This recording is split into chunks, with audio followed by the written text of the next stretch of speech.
switched off of Wi-Fi. Okay. We're back. Holy. We're live everywhere. Crazy. Long time no see. Long time no see. You know what? You know what I'm missing? I'm missing the theme song right now. I know. I don't even remember how to play it on guitar. Otherwise, I would. Maybe I can pull it up on my iPad somehow. I'm just gonna pretend that we're grooving to our theme song. Karate in the Garage with the Brothers Night. It's Saturday, May 22. I might have a way to get it here. Don't break your back. It's okay. We're just rolling. We're just rolling with what we have. We're just rolling. Hey friends, how you doing out there on the internet? It's been a while. We've missed you. Yeah. I have no way of seeing the comments just because I'm on my phone. So I guess I can. You know what? I'm going to post them on the screen. So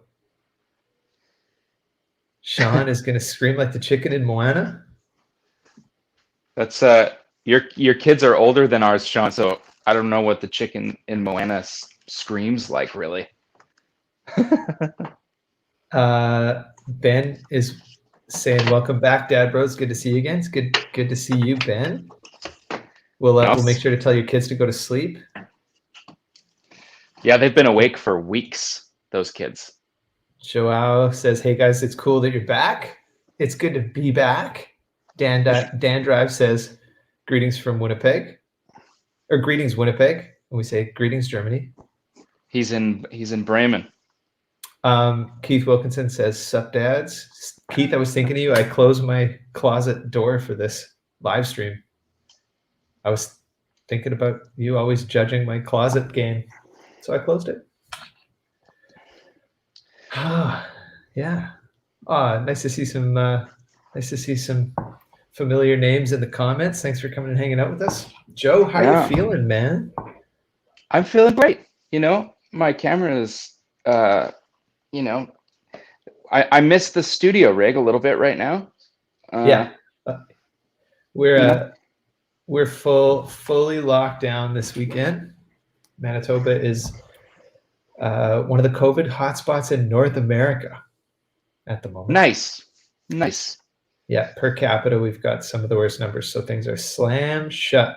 Hence, reviving our internet hang from each other's houses. Look at that spread, Joey.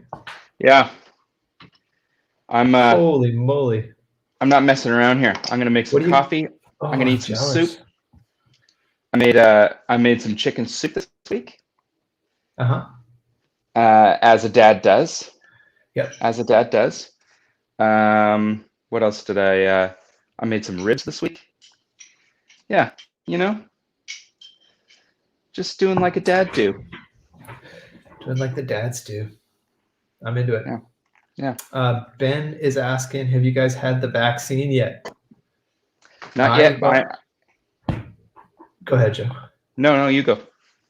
I got mine Wednesday last week. And it was a profound experience. Bert and I went and got our shots a couple minutes apart. And I am very, very happy to be part of this insane modern science experiment. And very excited to do my part to get us a little closer to going back to normal, because I want to go back to work and I want to see my friends and I want to hug my family. Yeah. Joey, you got yours coming up right away, hey? Tomorrow morning. I'm getting the shot tomorrow morning. Yeah, and Anna's scheduled June 1st. So cool. Yeah. Dad says, "Hello, my sons. Hello, my father." Hello, Father. Hope you're having a lovely start to your weekend. Dad made it an extra long weekend. He took off Friday. Turned into a 4-day stretch. I like the way you think. Move. That's a boss move. Jim, Michelle, Kelly says, "What have you been listening to?" What have you been listening to, Joe? Man. there's this guy named Chase Bryant, who's the son of Jimmy Bryant, and he has an incredible voice. And I found him because I decided, I was like, you know what? I'm a pedalboard nerd. I love pedalboards. I love building them. I love talking about them. I love looking at them. So I'm gonna follow hashtag pedalboards on Instagram now. Okay. So that was like my big thing that I did. And one of the first things that happened is I saw XTS, I think is the company in Nashville. They build pedals and boards and stuff. They posted a picture of his pedalboard, and I was like, that's a really rad, crazy looking pedalboard. I wonder who this guy is. And he's like a sort of, I don't know, country singer dude from Texas with just one of my absolute favorite voices. So I've been listening to his record a lot, and new Scott McKeon record, which is really, really, really, really, really, really good. Which Roberta designed the album art for. Yeah, I was gonna say that. Yeah. Produced and engineered by Paul Stacey. And your buddy from the UK. Yeah. And man, it is so good. I haven't really there's some singing on it, but it's mostly instrumental, and I haven't really dug on an instrumental record like this probably since Mike Landau's Live 2000. It's just like it is beautiful, beautiful music that just happens to be instrumental electric guitar music, but it's just like it's kind of one of those records that, for me at least, it sort of transcends the genre. It doesn't, sometimes you put on an instrumental record and it's just like, and it's just gorgeous. It's really, really gorgeous. And most importantly, my daughter likes it. That is the most important thing. Yeah. That is the most important thing. I there's gauges for things, like I put music on, and if Joni doesn't start fussing, or if she enjoys dancing to it, then yeah. Great question. Great question. What have you been listening to, Dave? Honestly, I've been in a bit of a drought. I am working. You're working so hard. I'm working really, really hard right now, and I can't listen to music when I work. Like, I can't split my brain that way. It's like either I'm full A or full B. I'm either like fully creative, or I'm totally going the other way. So it's been like a lot of work, a lot of admin and worky work, which is good. I mean, I'm glad to have the work, and glad to be busy. But I will say, there was an artist that I came across. I'm doing this. The label is working on this project, this really cool collaboration, a bunch of folk artists from across the world collaborating on songs, recording them remotely, and then putting them up. And I came across this singer she's an artist from Australia named Becca Amani, and she doesn't have a ton of music out, but her most recent couple of tracks, I just think she's got this really unique, beautiful voice. So I would say check that out. Hey, you know what? I'm going to write these names in the comments, Joe. What was the first one you said? Chase Bryant. Unsolicited recommendations. How do you spell recommendations? Recommendations. 1 C, 2 M's. Recommendations from the bros. I'm going to say Becca Amani and Chase Bryant, Bryant. Yeah.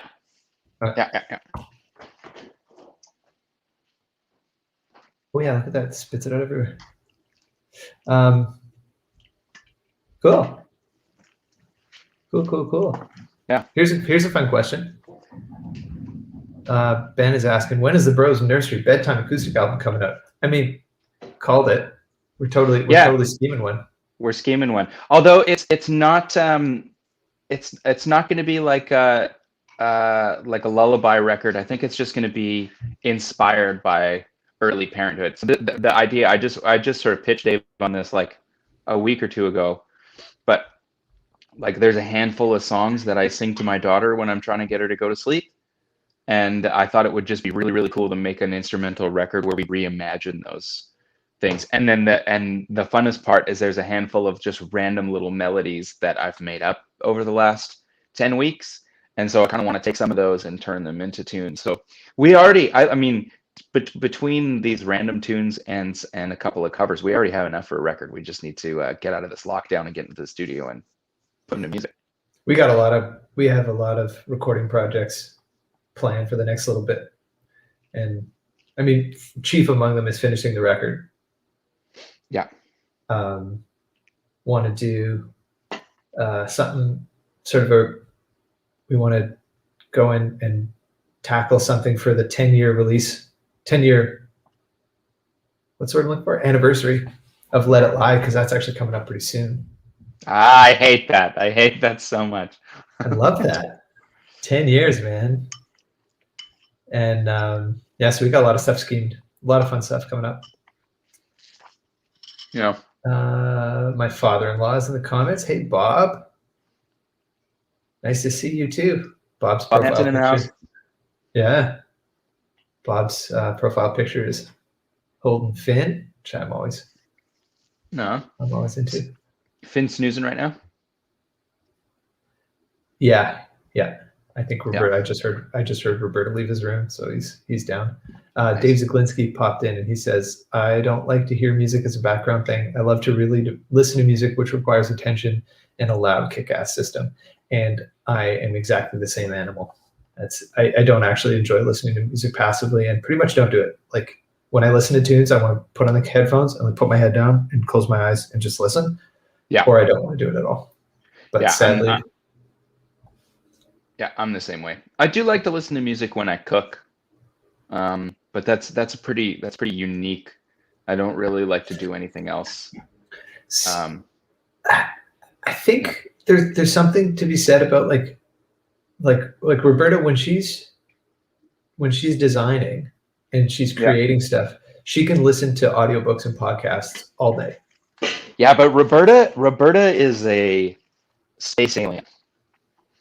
Like her ability to create things, and like I feel like she has one of those brains that like a scientist needs to study. I think yes, I agree. In the best possible way. Yeah, it's a very weird compliment to call somebody a space alien and that their brain should be a science experiment. But I get where you're coming. I mean that in the nicest possible way, like in a reverent way. We all assume that. Reverence intended, but I think there's something to be said for just the way our brains work. Because when I'm watching a movie, I can pick up any instrument, my bass. Only instruments I know how to play. I can't pick up like a lute. A zither. What's that wind up one? It's the weird wind up one that you play. A hurdy-gurdy. Yeah, I can't pick up a hurdy-gurdy because I think probably 90% of the population of the world can't pick up a hurdy-gurdy. Exactly. Yeah.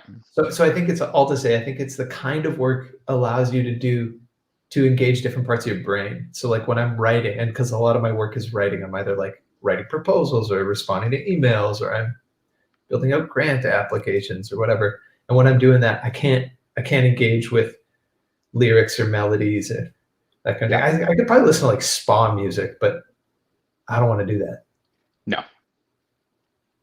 No offense to the Enya fans in the comments. Or Enya. Or Enya. We listen to Enya at bedtime often. There's a handful of artists that we listen to that like are like very calming and chill. Phosphorescent, Bon Iver, Enya. Oh man, yeah, that's 90 night music. I love Bon Iver, but any of their records, like I can't tell you what happens after the second song because I'm instantly like deep sleep. I've grown to love his music. I don't mean I don't like it. Like I find it incredibly relaxing. I also want to acknowledge how brave I am for eating soup on a live stream. Yeah, especially with that mustache, dude. That's what I'm talking about. That's a little soup mop on the front of your face. Soup room. Man, so let's talk a little bit about being soft rock dads in the middle of a pandemic. This is a full disclosure. this is a term we are hoping to coin. Yeah. We want this to I've go. never We want this to felt- go viral. I've never felt more understood than being called a soft rock dad. Yeah. Also, I had a moment today. I was hanging out with Finn, and he grabbed the little portable keyboard that I have in the living room for whenever I need to do junk on the iPad. I can pull out this little keyboard, and I was showing him how to type names. You know, it's like, look, Fin, that's Finn. Obviously, doesn't mean anything to him, but I'm just trying to, you know, Just engaging with him. Yeah. just engaging him. So type out mom's name, Roberta, Roberta, and then I get to my name, and I'm like, you know what? Nobody at my house calls me by my name. Like I don't even really think of myself as a Dave or a David anymore because You're just dad. I'm just dad. And Roberta has a couple like, you know, pet names that she calls me, but never, unless I'm in tons of trouble, I don't hear my first name in the house. And it's been whatever it's been. I don't know. What are we at? 16 months or 14 months of pandemicness. Yeah. So I really haven't heard my own name at all. And it was like, huh. Like I definitely associate more with dad than I do with Dave. And deeply, like not just the name, but like I think of myself as dad. Yeah. Maybe once upon a time I thought of myself as like a bass player or whatever, you know, guy who works at Old Navy. But Old Navy Davy. Old Navy Davy. I definitely think of myself as dad now. Yeah. Yeah, me too. Although I'm in definitely a different stage, of course. But here's Tailwind Mechanics comes in and says, LOL, yeah, I'm Amor or Papai at home. Haven't heard my name in a long time. I get you. You're probably a soft rock dad. I think so. Yeah. You can also be a soft rock mom. You can. Yeah, I'm trying to think. Like, Anna uses my name fairly frequently. Like, but we call each other love more often than each other's names. I like to use her name, like, because I just like her name, and I don't know. Yeah, we're definitely just moms and dads now. Yeah, definitely are. Yeah. TD wants soft rock dads merch. Oh, absolutely. I'm too close to it. I need to give it time to breathe to make sure that it's not just a passing thing, but I could definitely be inspired. Yeah. We'll have to come up with slogans like I normally wear a size large shirt, but I recently got some extra large shirts, and they're a little bit big on me, but man, I'm never wearing tight clothes again. That's just like you're a soft rock dad. Yeah, my skinny jeans. Rest in peace, boys. Rest in peace. Those suckers, they're never gonna see another leg. You know, that's that for me. And I identify with it so hard. It's like the other day I put on, like, you know, the last pair of jeans that I had that I wore on stage, and I put them on and it was like, screw this. These are so tight, it's hard to walk. And I like the way they look. I think they look cool. I'm never wearing those again. Screw that. So yeah. And Soft same thing belly. with the large shirts. I have a large collection of t-shirts that I really, really like, and a lot of those are also rest in peace, boys. A segue on that, Pierre says, congratulations on your nomination for the Western Canadian Music Awards for Recording of the Year. I hear that there will be a new soft rock dad category next year. Get to work. Hell yes. If a category were to spring open called Soft Rock Dad of the Year, hang on. Dads. We're missing an opportunity here. Soft rock dadagory. Don't.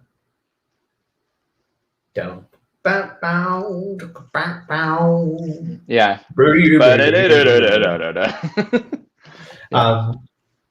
You know, I gotta say that. So the Western Canadian Music Awards are definitely like they're a regional thing for Western Canada, obviously.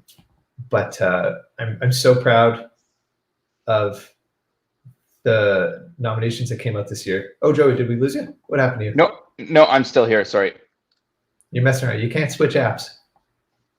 I had to text Anna and tell her that the coffee's ready. I was trying not to interrupt what you were saying, but now.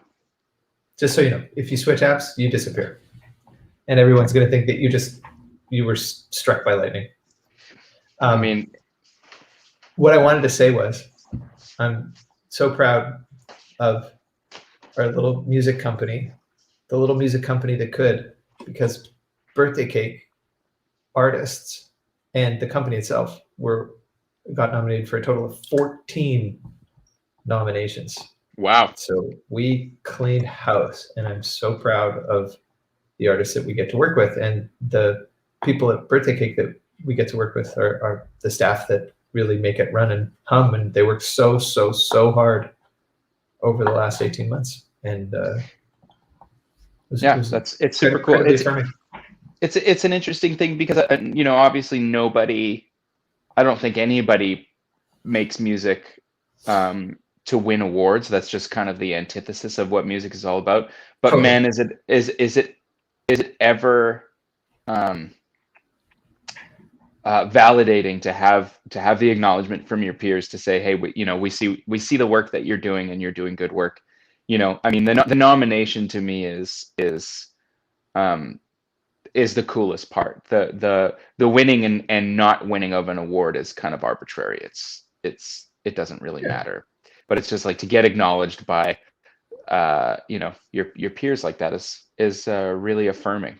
So I think so. It's cool. Yeah. And I'm so happy that 87 got some love, because we worked really hard on that record, and I think it sounds really, really great, and I'm proud of the music that's on there. I'm proud of the message that it delivers. So I'm glad that it got some acknowledgement as well.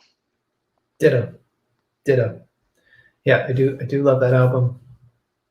I'm so excited for all of you to hear the new one, though. I'm so excited to get back to work on it, to be honest, because we've been without it for the last 2.5 months. So yeah, I listened through like the rough mixes of where we're at in the new record just the other day, and found myself kind of taken back. Like, man, I really like this record, and it's often really hard to be objective about something when you're making it.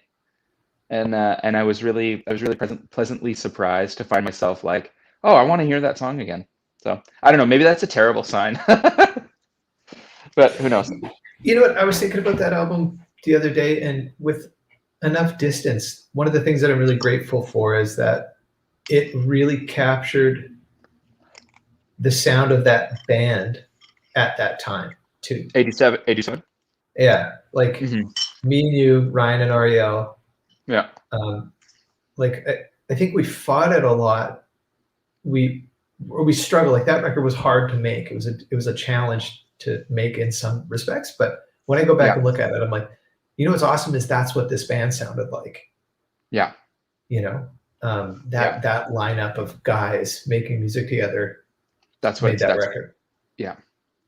I'm really proud of that. It's really awesome. And for me now, it's become kind of like a way to revisit that, especially this like last year and a half of not making any music. Yeah. So. Yeah. Okay, couple of questions. For a comment, Bowden McAllister says, I'm walking home drunk thinking about guitars. Yeah, wicked. Awesome. Don't run into any poles. Walk safely. I hope you're not watching the stream while you're walking drunk. It's important to keep your eyes front. Eyes forward. Eyes forward, and I'm glad you're not driving. Yeah. Good for you. Yeah, thanks for not driving. Then Ben has a serious question. It says, serious question. What is the vernacular for someone from Winnipeg? Pegs? Winnies? Winnonians? And Pegites. I think there's a typo here, but he did mean to say Pegites. We are Winnipeggers. Yeah, or Peggers. Although our pal Katie Hurt coined the term Winnipenguins, which also kind of appropriate. She was here during the winter, and I feel like if you've never been to Winnipeg during the winter, don't you dare say Winterpeg, Manitoba. If you spent time here in the winter, you can say what you want. Yeah, But when somebody's like, you get a little merit "Oh, badge. you're from Winterpeg," I'm like, you better watch yourself. You better watch yourself. Let me see your passport. I want to see the stamp. I want to see the stamp between October and March. Yeah. Well, okay, more questions. Throughout the pandemic, did you ever have, again, another typo, he corrects it later. Tailwind Mechanics is asking, throughout the pandemic, did you ever have a panic moment for birthday cake? It's kind of interesting because our company, our music company, really had an opportunity to flourish because of the pandemic. We were excited about it and we were really interested in growing it, but we were also, when we started, we were also in the midst of launching a new record, getting ready to tour. We had so much on our plates. Stu's management roster was firing on all cylinders.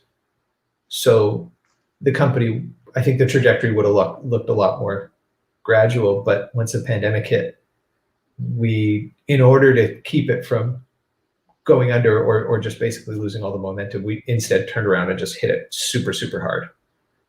So we invested all of our time and energy and resources into building it up. And so I think in a lot of ways, that company Birthday Cake is what it is right now because of this really strange time, because we were able to sort of, there was nothing else.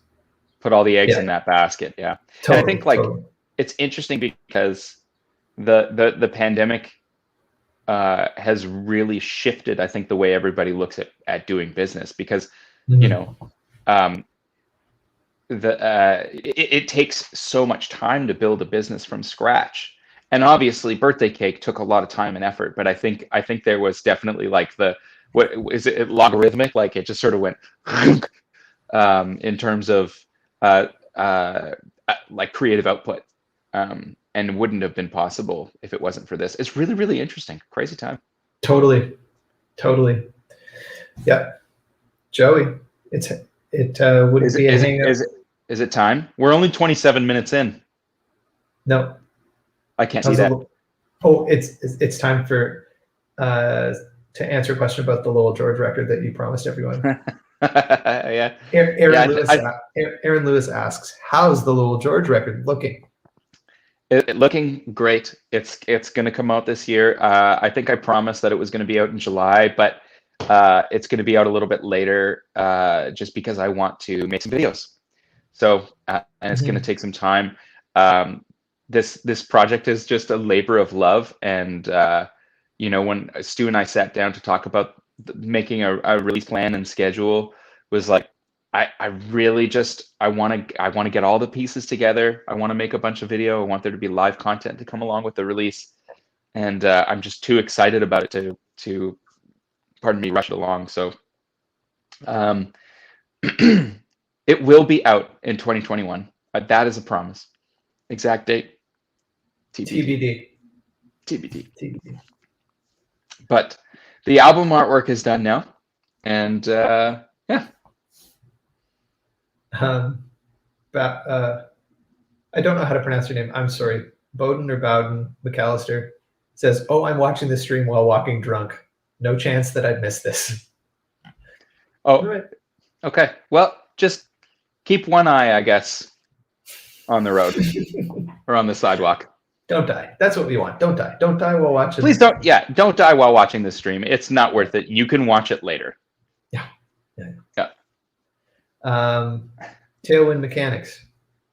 What's your name, by the way? Drop it in the comments so we know who we're speaking with. Or if you want to remain anonymous, you're also welcome to that. Yeah. Tailwind Mechanics says, that's great, guys. Props to making a good thing out of a bad time. He had the question about the pandemic panic. Yeah. He says, my industry did pretty well too. Actually kind of feel a bit guilty, but hey, we need to take any wins we can get right now. Yeah. I totally agree with that. Like, it's been a brutal stretch, and I think we got to celebrate all the good that we possibly can, because it's so easy to get. Like, here we are in the third wave, and I'm feeling fucking tired. Yeah. You know, but there's a lot that I could complain about, or I could really try and focus on the positive. And I think I'm seeing people really like it's like the last 2 miles of the marathon and everybody's digging really deep to try and pull through. And I'm seeing a lot of people making that effort. And it makes me really hopeful. So yeah, celebrate the wins. Absolutely. You know, hey, I don't know that I would be a father to my daughter if it wasn't for the pandemic. You know, we've wanted to start a family for a long time. Like, it's been a conversation that we've been having, but the timing has always been tricky, like with how much we travel and like when is a good time. I want to be around, I want to be a part of it. And the pandemic was like, here's basically a window of 2 years with no traveling. So now is the time. So as hard and challenging as this time has been and devastating for a lot of people, there's definitely there are opportunities, I guess. It's hard to say there's a silver lining, because I know that for a lot of people there isn't. But it's presented some opportunities that I'm grateful for, that's for sure. Good attitude, dude. Bowden McAllister says it's Bowden, like bow and arrow. Bowden. Bowden. Now we know. Right on, Bowden. Still, please don't kill yourself, Bowden. Keith Wilkinson, by the way, that's something I meant to highlight. Keith says, let me see if I can go back and find it. Keith says, I'm Keith for now, but I'll be joining the Soft Rock Dads crew this fall. Keith, congratulations. Congratulations. You figured it out. You figured out how to make a baby. It's pretty easy, actually. Unsolicited parenting advice.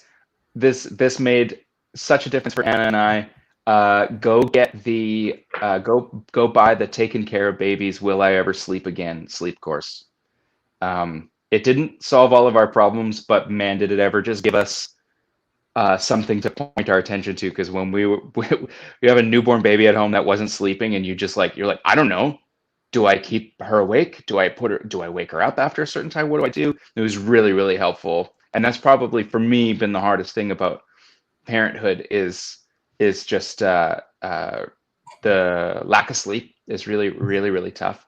And I mean, like, I do a job where we don't sleep a lot, and I think that it really has prepared me for this, but this is so much more difficult than, like, I don't know. Actually, honestly, I got to say that weekend where we went Lancaster, Pennsylvania to Vancouver to Prince Edward Island in one weekend, that was maybe probably worse, but I feel like parenting a newborn is that weekend over and over and over and over and over. Yeah. It's unrelenting, and it's again the marathon, not the sprint. Like, tour is exhausting in a way that I haven't actually experienced with parenting. But after 3 weeks, you're home, and at least you're in your bed, and now you get a good sleep in, and a day or two later, and you start to feel like a human being again. But there is no reprieve from the parenting. Like, it's just constant. No, and we've been haunted by this one night where Joni basically slept through the night, and that was just like set this impossible precedent that we're just like, now we just got to figure out what we need to do in order to get her to sleep through the night. And I think the thing that I've really settled into is that there's no combination. Like, she's just going to do what she's going to do. And there are things that we can do to kind of set her up and put her in a good position to sort of sleep how we want and for how long. But sometimes it's like, doesn't matter if she's exhausted, she's fully fed, she's got a clean butt. Sometimes she's like, nah, I'm going to sleep for 20 minutes and then I'm going to scream for 90. You're like, oh, okay, great. But I mean, she also, I think, compared to a lot of friends, and including Finn, I think was you guys had a harder time getting him to sleep. I think we're pretty lucky with our baby. But all that to say, once your baby gets here, go spend $100. I really found that so helpful. Of all the advice that I've gotten since I became a dad, that's the most profound thing that we stumbled across that just gave us something to focus on. And they lay out a couple of potential schedules that of course are not set in stone, but man, did it ever make a difference to just go, okay, well, she's been awake for 3 hours, so she's probably tired again. you know, and we didn't, you know, you just don't know what you don't know until you're in the middle of it. Absolutely. Anyway. And now I'm gonna start a YouTube channel called Soft Rock Dads, where I just give people unsolicited advice about how to raise their children. Just kidding. I'm not gonna do that. People love that shit. People love that shit. Yeah, they do. I mean, we watch a lot of it too, but it's also like I find it's really misleading, because a lot of times you have people say, if you do this, this is gonna happen. It's just like, that's just not how it works with babies. It's like the first thing that happened, we watched that taking care of babies thing. We were so fired up. We learned so much, and we went and we did like the 5-step thing that will guarantee to have your baby fall asleep, and she screamed for hours. And it was just like, none of this works. And then it was like, oh, it's because this one step she doesn't like. So if we modify this one step, then all the other steps worked. But, you know, you just have to try stuff, you know. You have to try stuff and experience it, and also just be ready to have your ego absolutely broken to pieces. Shattered. Just shattered. Okay, a bunch of comments to catch up on here. Okay. Tailwind Mechanics, aka Shay, short for Seamus, from Dublin, Ireland, also is expecting their second son mid-July. Congratulations! Hey, congratulations, Shay. Two babbies for Shay. Congratulations, that's fantastic. Man, we got to get our way. Got to get ourselves over to Ireland. One of these days. Yeah.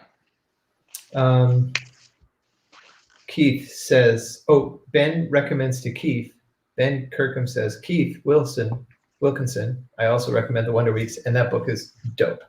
Yeah, I third the Wonder Weeks. The Wonder Weeks is cool because it just like, it doesn't demystify everything, but it just sort of hips you to the fact that at all these different stages, your babies turn into psychopaths again for no reason, but it's because there's this developmental shit going on behind the scenes, and it just makes you feel better about the fact that they're raging psychopaths. And it doesn't make it easier, but it just, you have a bit of understanding, and then you're like, oh, I'm not being punished. Yeah. By unseen forces. And it's definitive science. Like the people who have written that book have been studying newborn babies for decades and decades and decades. And it's like, within a few days, all newborn babies go through these developmental stages, like without fail. And like, we've had moments where we're like, wow, what is going on? And then you open up Wonder Weeks, it's like, oh, she's in the middle of a developmental leap. This makes sense. Like, and yeah. Joel saying, true. It's also total chaos theory. You need to embrace that it is what it is and take a deep breath or several. Yeah. And could not agree with that anymore. I think that's the thing that, because our kid's he's sleeping decent now, but like he hates going to sleep. He fights it tooth and nail. He wants to be up. He wants to party. He likes to hang. And just sort of, I think this entire year, we've had to come to terms with the fact that like there's so little that we actually control. Our careers, and we're at the whim of so many of these other unseen forces. Our ability to travel, see people. It's like, man, you just got to embrace it, roll with it. Yeah. Gaz is asking, has parenthood changed anything about the way you've been writing? Oh. I got one song I'm working on right now that I'm excited to show you, Joe. That is certainly, it's about being a parent, but I think it's changed the way I write, just in that, like, I'm just so tired all the time. And so maybe I'm writing a little less. That's probably not what you meant. It's probably not what you meant, but that's an honest answer. Like, it's just like the candle's burnt from both ends, and trying to find that energy to write something new is tough. Yeah, it's interesting. I've kind of had like I mean, I'm not a prolific writer, never have been, and I've accepted the fact that I never will be. But my creative output is pretty huge. Like whether it's playing guitar or practicing or learning something or wiring a pedal board or dreaming up sounds or, you know, trying to get better sounds in the studio, things like that. I'm constantly creating stuff. And I've found like the moment that Joni was born, I just had this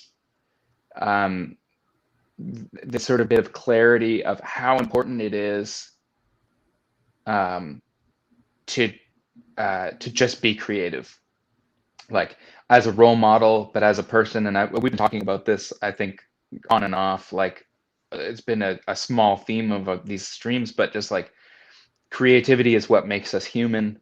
And like almost as a role model, like showing my kid, it's really, really important to exercise your creativity. And so I've been really inspired to make things. And it's also like, you know, also comes to cooking in the kitchen and like experimenting with different flavors and, you know, trying out recipes and like just the act of being creative and making something out of nothing and letting an idea take you on a trip has just become a little more important to me. And it's I've been able to follow some of my own advice a little bit better and let it be less about being less result driven and more just driven by exploration. So I haven't my actual musical creative output hasn't really gone up, and if anything, it's definitely gone down.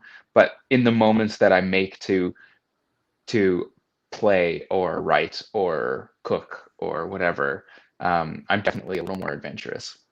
You know, and I think that this idea of making an instrumental record inspired by the little melodies that I sing to my daughter when she's going to sleep is an example of that.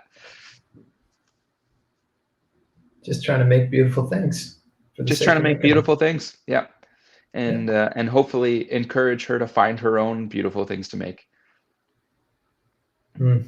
Yeah, it definitely makes you flip the lens a little bit when you realize, I've noticed this with Finn so much, like he sees everything now, and he'll like, he's not really speaking fully, but he mimes and he remembers and he points to things, and it's really clear that like he's listening all the time and stuff is seeping in, which has really made me want to be the best version of myself so that I can, you know, model that kind of behavior for him. Mm-hmm. Yeah, so yeah, you definitely like you suddenly have a reason another reason to try and be the best kind of person that you can be, because this little person's watching and you really want them to grow up to be the best person that they can be. So set a good example, I guess. Yeah. Daryl Haber says, "Hey boys, the feed keeps pausing all the time." Sorry, Daryl. Hi, Duke, by the way. And sorry, but we're at the mercy of the internet gods, and our connection at home is not as great as the one at the studio. So if it's a little glitchy, our apologies. Hope you stick with us, but also can't do much about that. Curse you, curse internet. you, internet. Mark asks, guys, how old are your kids? Finley is February, March, April, March, April, May. Finn is 16 months old. Joey, how old is Joey? She's not quite 3. No, she'll be 11 weeks on Tuesday. She's such a little bub, but she's looking like such a man. She's really like, when I see her, it's like, oh, there you are. Like when they're really, really small, they just look like babies. They just look like little dinosaurs, little fleshy dinosaurs. But then they like start to fill out, and you're like, oh, I see your face. And then when you look, like when I look back at Finn's baby pictures, I'm like, oh, he's clearly there. Yeah. But there seems to be like a point where it's like, oh, there you are. Yeah. Hi, Joni. That's your face. That's what your face is. Totally. I go back and look at photos now of when she was newborn, and I totally see her. You know, she was always there, but you know, it's the little things like she raises her eyebrows a lot, so she's kind of always perpetually like surprised. It's just like, holy shit, are you seeing this? You know, like constantly, and it's awesome. Joey, listen to this. Sorry, Joao says, in Brazil, we say that all babies look like knees. That's very funny. They kind of do. They kind of do. Just wrinkly old, like leg joints. Okay, a lot of parenting talk. Joey, for those that are patiently in the wings wondering about what kind of gear you've been playing over the last 3 months, you got any new stuff you want to tell us about? Any cool shit come in? Oh man, yeah. What have I gotten? Man, I'm obsessed with dreaming up the pedalboard for the new record. And we've gotten so many interesting sounds that are going to be really challenging to recreate live. And I'm digging really deep into the polyexpressive Bebo, which used to be known as the Digit, but now he had two pedals, the Bebo and the Digit. Now he's amalgamated them both into one, and now it's called the Bebo. And it's really powerful. 4 ins, 4 outs. You can do all kinds of crazy routing. It is not a plug in and play pedal. You really do have to kind of get in. I think I've talked about it before, but it's kind of the heart and soul of this wet, dry, wet rig that I'm kind of dreaming up. And I bought a massive pedal board from this dude in Australia, and I'm weighing all my pedals, trying to figure out how to get it underweight, but also have all the sounds that I want on there. So the things that I've gotten recently that I'm really inspired by, Jam Pedals sent me a little care package of things to try. So one of the sounds that we've used a couple times on the new record is the Univibe set to the vibrato setting, and I have one of the new Shinee Vibros, but it's huge and it runs off of AC. Like it's got an AC mains plug, so I can't use it internationally, otherwise it'll get damaged. So I'm using the Jam Pedals Retro Vibe, which sounds incredible. Their chorus pedal, which is called the Waterfall, that's going to be a part of this pedalboard build as well as getting reacquainted with some old friends. My old Chicago Iron Octavian I think is going to make an appearance, not because we use that sound on the record, but just because it sounds so good. And R2R Electronics is this dude. His Instagram is DJ Lava Lamp, and he makes treble boosters and this really cool wah pedal. So I think that's going to be a part of the board as well. What else? Yeah, I don't know. I'm happy to take some questions about gear if anybody has them. So it sounds like you've been. Yeah, I mean, I asked because I knew that you were really vibing on building up this new pedal board. Yeah, I've been exploring a lot of sounds. The Vertex dynamic distortion is probably going to be a part of this build as well. I've really recently gone back to the live Mike Landau recordings. The one's called Live and the other one's called Live 2000, and there were such inspiring records for me in the early days of my guitar playing, and I'm getting sort of reacquainted with a lot of those sounds, and I just love the way Mike Landau improvises. He's such an interesting guitar player, and he gets such great sounds, and he uses a wet, dry, wet rig, so that's really inspiring. Or that's been inspiring and inspiration for this board build.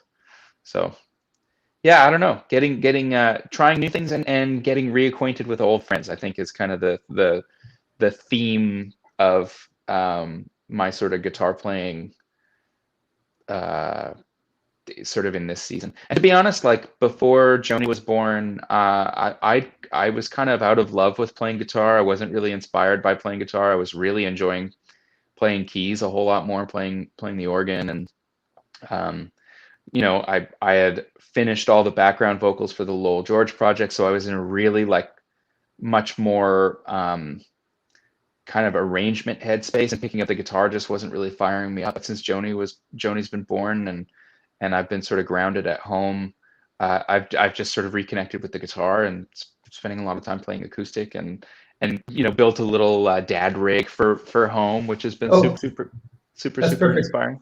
Because Joel's asking, how do you set up playing a rig at home with Joni around? I assume no amp. Yeah, I do. I do have an amp. I have a little Yamaha THR 30 Mark II, which is like, yay big, and I do play through it, but I use Line 6 HX Stomp, which has some really, really, really, really, really great amp sounds in there. I just plug my headphones directly into that, and super inspiring sounding, really fun to play through. It does a lot of stuff, so you can, I've sort of convinced mine to become a bit of a MIDI controller for some of my MIDI pedals, which I think a lot of people who know my playing and my sort of preferences, that I like to mess with gadgets and technology. So that's super, super fun. But honestly, if you need something that's silent for home, and you want it to be either this big or this big, the HX Stomp is, I don't think it gets better than that. I started messing around with the bigger one you sent me here the other day, Joe, the XL. Yeah. And I'm having a riot. It's the kind of thing where I'm like, man, I honestly think that if, like, obviously nothing to me is better than a tube amp and a great microphone, like a my 2-Rock and a Royer 121, nothing beats that sound. But if we were in a pinch and we were on in-ears, I would gladly go direct with the HX Stomp. I would have a hard time doing that if we were on wedges. That would bum me out pretty severely. But if we were on in-ears and amp didn't show up, the HX Stomp is going to be in our rig somewhere in case that happens. Totally. Something happens. I'm inclined to build a little fly rig for myself that is probably just that and one other pedal. Let me build it for you. Of course, I'm assuming you are. I can't do that. Let's go through some questions here, Joe. Cody Carrick, question for Joey. I feel like I love a lot of amps to 85 or 90%, but having the hardest time finding an amp I love that extra 10%. Any tips on finding the amp that really hits what's in your head? All of that. Well, you know what? Like having some references of sounds that you really, really love, and getting deep inside the sound. Like, I remember chasing after some of Mike Landau's tones, and the questions that I was asking myself are like, what does the front end of the note sound like or feel like? Is there a little bit of compression? Like, does the note bloom or is it immediate? I think being able to identify those things is going to be really helpful for you figuring out what it is you're after. And then also doing the research, like what kind of tube configuration does that? So a lot of lower wattage amps will give you a little more natural compression off the get-go. So maybe if that's something you're looking for, a little bit of squish, maybe that's something you're looking for. If you're looking for something with more a little bit of squish but more power, maybe you're looking for something like a JTM 45 style, like a Marshall JTM 45 style amp. Or maybe you want something that's super immediate and really clean. Knowing what it is you're after, and kind of knowing historically what circuits do those things, because I think there's a lot of people who are claiming to be making brand new things from scratch, but I think that most of the time, and of course I'm not an engineer, so I don't know this from experience, but most of the time people are making things based off of either a Fender circuit, a Marshall circuit, or a Vox circuit, or some derivative thereof, because obviously now there's a lot more of that. There's like Dumble, which is kind of inspired by Fender with a whole bunch of crazy mods and things like Trainwreck, of course, I think is based off of maybe a Vox with some crazy mods. So I think like just kind of knowing historically what does what and being able to identify the sounds is going to help, and then also just, man, market research, playing through a bunch of things until you find that thing.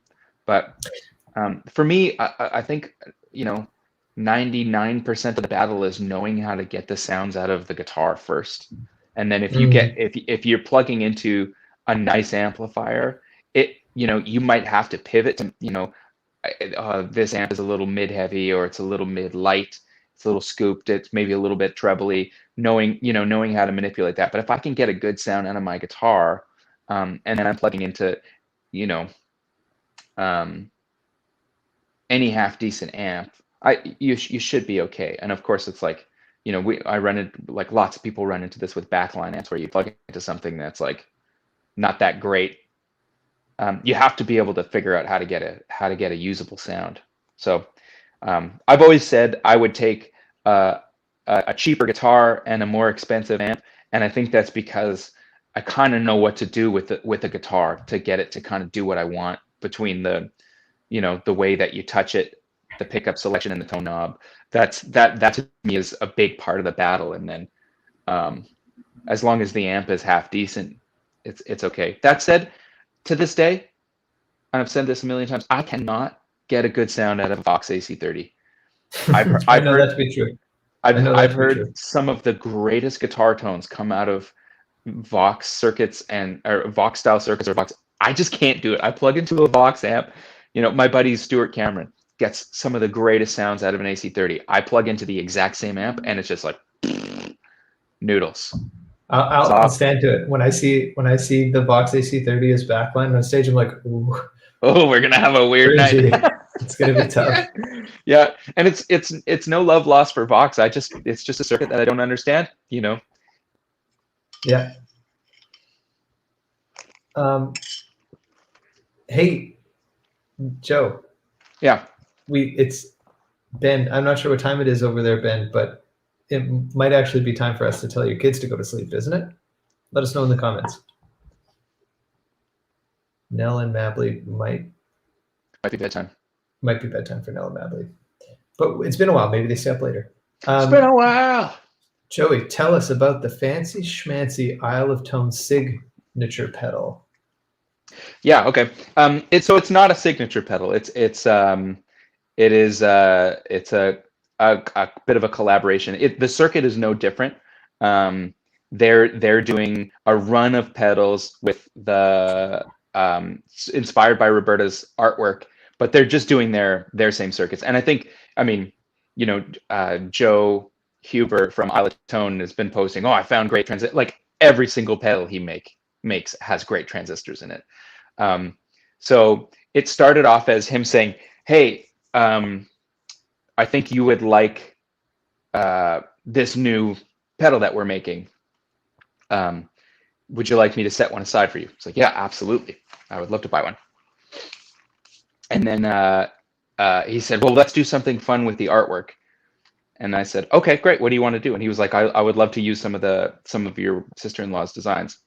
And so he put a ton of work into making it happen. And then he messaged me and said, I've put in a lot of work and frankly, a lot of money to get this happening. What would you say about us making a few of them and selling them, just because it's too cool and we've worked too hard to make it happen to only make one. So that's kind of what it's all about. So I think there's going to be one 67, which is like the germanium, 169, which is the silicone, and then 266s, which are the Tone Bender Mark 1, I think. There's 4, I believe. But I mean, yeah, the pedals that he makes are so crazy. They're really expensive, but I just think in terms of a vintage inspired fuzz pedal, there's nothing that I've tried yet that beats those things. They're cool. They're really remarkable. And there's so tough. Yeah, and there's only going to be 5 of them, one of which is coming to me. So it's a pretty unique thing. But yeah, but it's not. I think it's not a signature thing. Like I haven't had any input on the circuit. It's all their design. I guess I'm just the muse for the artwork. That's cool. Yeah, it's super cool, and I'm very excited about it. It's going to be really, really cool. So I'm not sure when they're going to go out, but soonish. A bunch of questions I want to get to. This one's really quick. Ben Kirkham says, tell them to get off Minecraft, put the jams on, and brush their teeth, please. Okay. Joey? No, go ahead. Nell? Mably, it's time to get off your computer screen, log out of Minecraft or whatever you do, put on your J's, short for pajamas, Jimmy Jams. and please brush your teeth and don't forget to floss. Don't Because make me tell you why you need to floss. Tune in next week and I'll tell you why you need to floss. But guys, for real, this is your Canadian step uncles telling you it's time to go to bed. it's time to go to bed. Hey, you're going to have a great sleep. You're going to wake up Sunday morning. Dad's going to make you a beautiful breakfast. Pancakes. He's going to make you chocolate chip pancakes with extra whipped cream. Yeah. He told me. And ice cream. And steak. Yeah. And he's going to let you put 4 teaspoons of refined sugar on your spaghetti at dinner tomorrow. He told me. Oh man, I think we've just been fired from step uncle-in-law. Okay, more questions. I like this one because nobody ever asked us anything on Twitter. So Prairie Strings, thank you for listening to us over on Twitter/Periscope. Dave, have you ever used slide on bass for a part on an album? Nope. Hasn't happened. Probably won't happen. I don't think you'd let me, Joe. I think you would veto it. You could try it if you wanted. I mean, I feel like fretless bass would get you a better result, but Yeah. what do I know? What If do I that know? ever comes up, I'll give you credit on a record for the inspiration. Jay Knudsen on the West Coast. Hey Jay. Although I'm looking at that profile picture, thinking maybe that's a different Jay Knudsen. Oh, That's maybe Jay Knudsen, and maybe we know Jay Knutson. Anyways, Jay's looking for an improved fuzz face. Any suggestions? oh man, lots and lots and lots out there. Give me two. Give me two, Joe. Just two.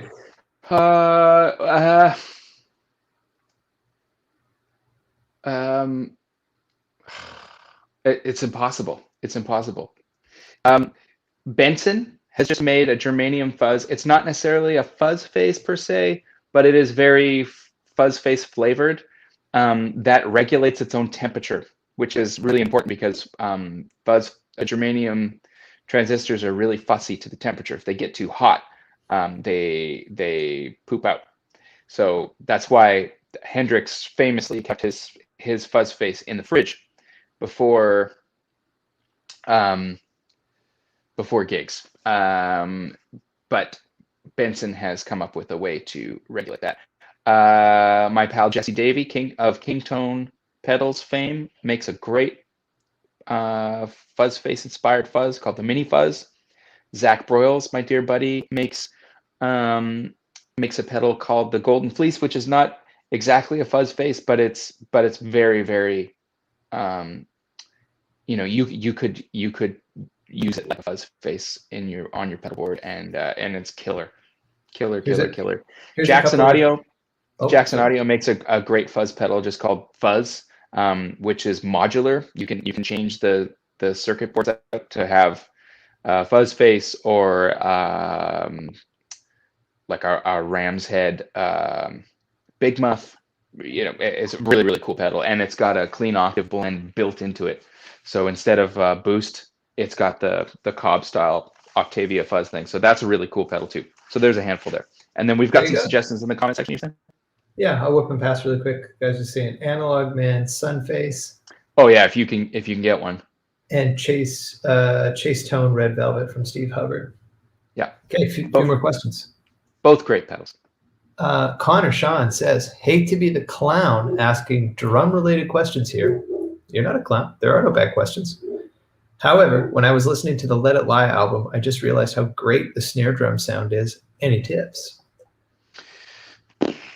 That's not my department. That was Don Benedictson recorded the drums on that record, and hired Don Benedictson to record your drums. And I hate to say it, but the way Ryan hits a drum is second to only maybe a couple of drummers I've ever met in my entire life. He knows how to make drums sing by hitting them with sticks. And I don't know how he does it. And if you could bottle that kind of juju, you would be I can't make anything sing when I hit it with a stick. Exactly. It's it's uncanny. So much of it is in his hands. He's also so good at tuning drums. Yeah. He gets his kits sounding great. Yeah, Ryan has got some of the best tones of any Book a drummer I've ever lesson. worked with. Book a lesson with Ryan Voth. Yeah, call him up. And then Donnie too. Like Donnie recorded that album and did a beautiful job capturing those sounds. So, but that early on, I wasn't paying attention to the way things were being recorded. I could not have told you anything about how that session went down. I was just hanging on for dear life. Joey, Shay's asking, any suggestions for a beginner home studio vocal mic? Broad question, but it's hard to know where to begin. He's looking for something dark, thick, and smooth, like a good coffee. Dark, thick, and smooth. Something like maybe a U47 clone. Warm Audio makes a microphone called the FET47, which is, I think, a little on the cheaper side, but is a great microphone for getting some nice low end. It also does have plenty of top end on it too, which is something that you can always EQ out, but it's hard to, unless you've got some really great outboard gear, it's kind of hard to get it back in. Also, if you're looking for something really dark and kind of syrupy, like a ribbon mic, will definitely get you there, but you have to be careful because the ribbon elements are really, really sensitive to, like, for example, like a puff of air on like plosives like P's and B's, you could actually damage the filament. So I would say if you buy a ribbon mic, you got to be pretty careful. If you're new and you're not super confident, then I would do something like the FET47 because I think they're relatively inexpensive, or something kind of like that. But yeah, something like a U87 clone is sort of going to have a little more top end and a little more air on it. So if you're not looking for that, you might want to stay away from that. But I think anything based on, I'm a big fan of stuff that's based on old vintage stuff. So I like 87, 67s, 47s. Those warm audio mics that we have are some of the nicest sounding mics. Well, they're the nicest sounding mics that I have. I don't really have a huge mic locker, but they sound really, really great. Yeah. And they've yet to let me down, and they're affordable. They're not crazy expensive. You're not going to. No, but you're not going to be spending thousands and thousands and thousands. Like a Neumann 87 sort of remake is $3,000 Canadian, whereas the warm audio one is like $800, I think, or $1,000. What about the SM7? Yeah, SM7 is really, really great too, but it's not necessarily that like thick syrupy thing that Shay, I think, is maybe describing. You can't go wrong with an SM7. I mean, they're really versatile microphones, but it is a dynamic mic and kind of responds a certain way. I got a good one here, Joe. Bowden McAllister says, "I'm home." Yes. For those of you just joining us, Bowden started the top of the conversation by saying that he was walking home drunk and listening to this podcast, or listening to whatever we're doing, talking on the internet, and we've been kind of teasing him as he's been walking home, telling him to keep his eyes up and stop watching the show, but he made it without killing himself, so we're very happy. Drink a lot of water, take a couple of Tylenols. Your head's going to hurt tomorrow, but you deserve it. And it's because you're 19. He's 19? Yeah. And he asked us about growing a beard. I didn't answer that question, but how old am I? 36? This is how long it's taken me for this beard to grow. I've been working on for 36 years. My advice is grow out a big beard and then cut away anything that is not a magnificent beard. Joe Wilson's asking, any plans to come back to the UK when the new album comes out? Hell yes. Yeah. We actually have our tour dates. We're going to be announcing them real soon. If we're coming back in March. Fingers crossed. It's happening, man. We're announcing them. The world may sabotage us, but man, people are doing tour dates like this summer. We're going to be good for the spring. Crazy. Of next year. So anyways, listen, here's the deal. Tour dates. We're announcing UK and Europe tour dates at the end of the month, probably, give or take. So if you want to get your first crack at best tickets, please follow us on Patreon or go to our website and throw your email address into our newsletter. Those are the folks that will get the first crack at pre-sale tickets. So go ahead and do that. And then I can't wait. We got some big rooms. We got some beautiful theaters or beautiful clubs that we're playing. It's a big tour for us. Hopefully we'll have the new record out while we get out there, or at least some new music out. So it's going to be fun. We're going to play some new tunes. We're going to go back on the road. We're going to play for you. It's going to be amazing. I really want to fill those rooms. So you guys come on up. Come on out. Come on up. Oh, somebody's asking about vinyl. That's a Dave question. Kai Mankey says, hey, folks, cheers from Hamburg. Question. I wanted to buy some vinyl. Moin, Hamburg. Moin. Moin, Moin, moin. Yeah. I wanted to buy some vinyl of your previous albums, but hey, you ran out of stock. Any plans for a rerun of the Let It Lie and Undercover Bros albums? I love your songs. Great repertoire. Stay healthy. Has 87 and loves it. Yes, I will get some new vinyl out to the European store as soon as I can get to the post office. For now, I think there are some copies on our US store. The shipping might be a little more expensive, but you could order it there and get it sooner if you don't want to wait. We've never printed Undercover Brothers on vinyl, but I have every intention to. Was thinking about maybe doing it for Record Store Day. Maybe. We should do a volume 2 of that. That'd be fun. Mm-hmm. We should totally do it. We should add it to our list of recording projects that we want to do. It'd be a blast. Yeah. You know what I was thinking the other day, Joe? I never thought I'd say this, but I miss playing Let 'Em In. I've been thinking about the set list. I mean, I'm daydreaming about playing music again. Yeah. But I actually miss that song. It's been long enough. I don't know, man. I think that ship sailed for me. It sailed for me. Yeah. I've seen enough people do covers of our cover that it's like, I'm okay. I'm okay to let that. But who knows? You know, everybody always wants to hear it. Mm-hmm. So maybe I should just hop off my high horse and just do it. I don't know why I did that accent. I'm sorry to anybody who has a southern accent. I apologize. Anybody with a horse, apologies. Anybody who owes. Apologies to horses everywhere. Are you a horse? Are any of your friends horses? Would you like to be a horse? Joey. Yeah. Jake Newson's very funny, and he says, "Do a volume 3 and confuse everyone." That is my kind of. That is my kind of humor. We should totally do volume 3. People will be like, "Where's volume 2?" just never address the question. Just be like, just never answer it. Yeah. Okay, well let's absolutely do that. I love that. Bowden McAllister, who I feel like is the mascot for the show, says, "I'm definitely a horse at this point." Oh, yes. Thank you for the comedy, friend.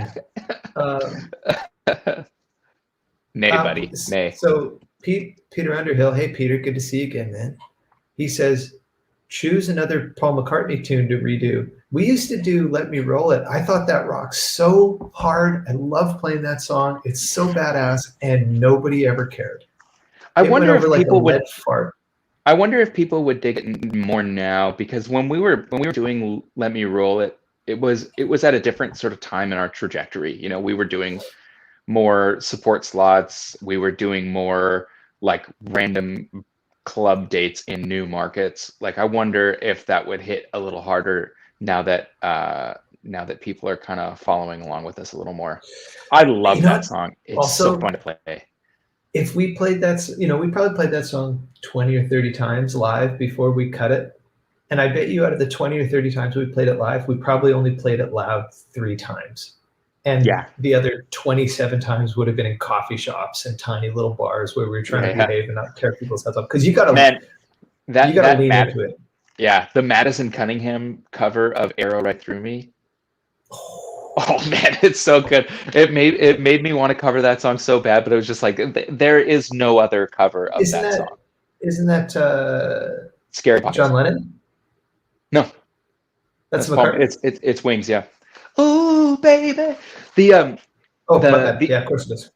The original recording of that tune is actually so awesome. Also, I mean, I shouldn't say actually. Of course, Paul McCartney is awesome, but a lot of times you hear a cover like that, And it's like, man, how could anything top that? And a lot of times, like, I hear covers like that, and I go back to the original, go, I think I like the cover better. But the Paul McCartney version of that tune is slamming. It is so cool and like very current, actually.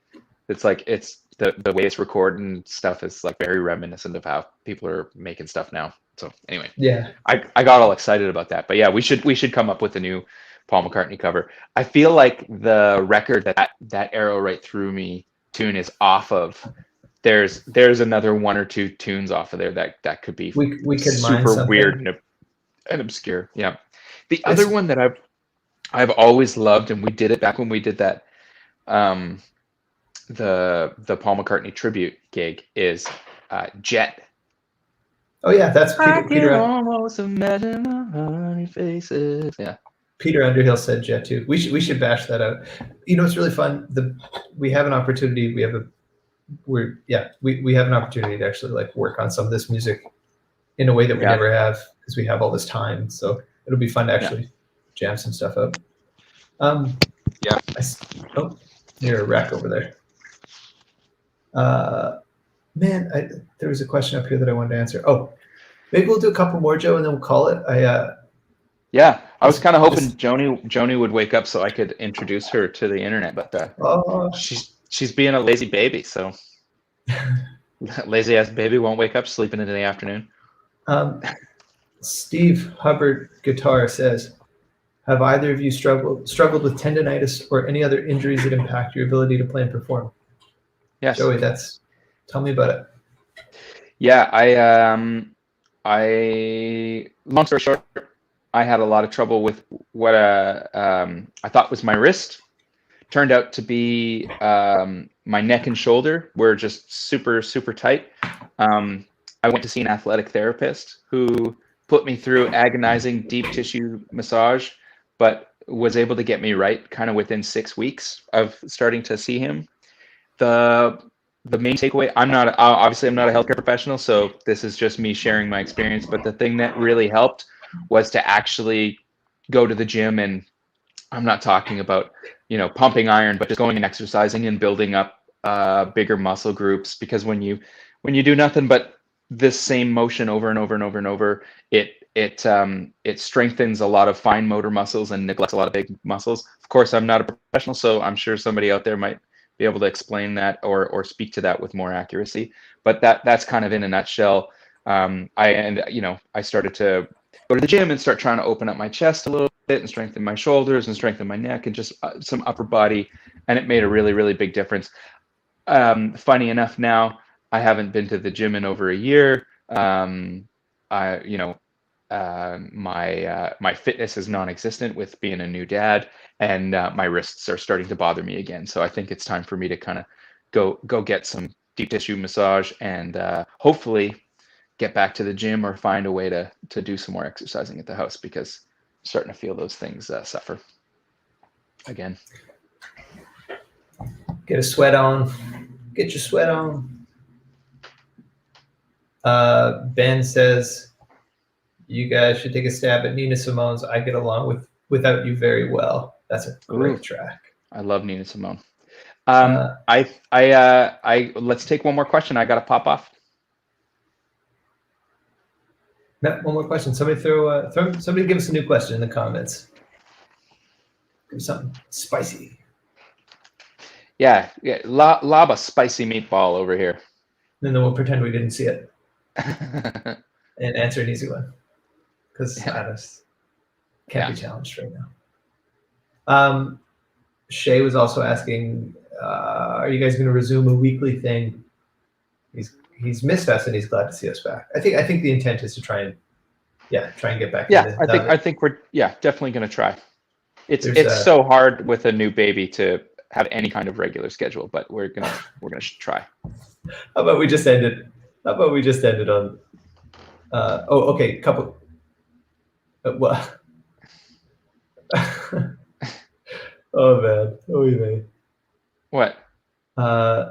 Okay. Well, Jay's asked. This is the third time, so I'll answer Jay's question. Jay's asking, is Ariel touring with you? No, he will not be. We're gonna tour as four piece with keyboards. Keys. And Ariel has got just announced a bunch of tour dates. I think right before we get out there, I think he's doing a very similar lap in March, early March, and we're going to go out late March 2022. Yeah. So check out his tickets are on sale. Go and scoop them up. But I love this. Bowden McAllister says, "I'm too drunk for questions." Just statements. Right on, man. Perfectly accurate, folks. We're gonna sign off. We have parental duties to attend to, and going back to whiling away the hours while we wait for this pandemic to lift so that we can get back to work. But in the meantime, yeah, keep an eye out for us. We're gonna be hanging out on the internet once a week. Yep. Hey, this has been really, really fun. It is, what is it, the 22nd today? May 22nd, 2021. This has been Karate in the Garage with your favorite Canadian bros, the Bros Slandreth. Soft rock dads. Soft rock dads coming at you from Winnipeg, Manitoba. Central Standard Time. I don't know why I'm doing that. Love you, Dave. Love you, brother. Miss you. Miss you too. Talk soon, everybody. Bye, y'all.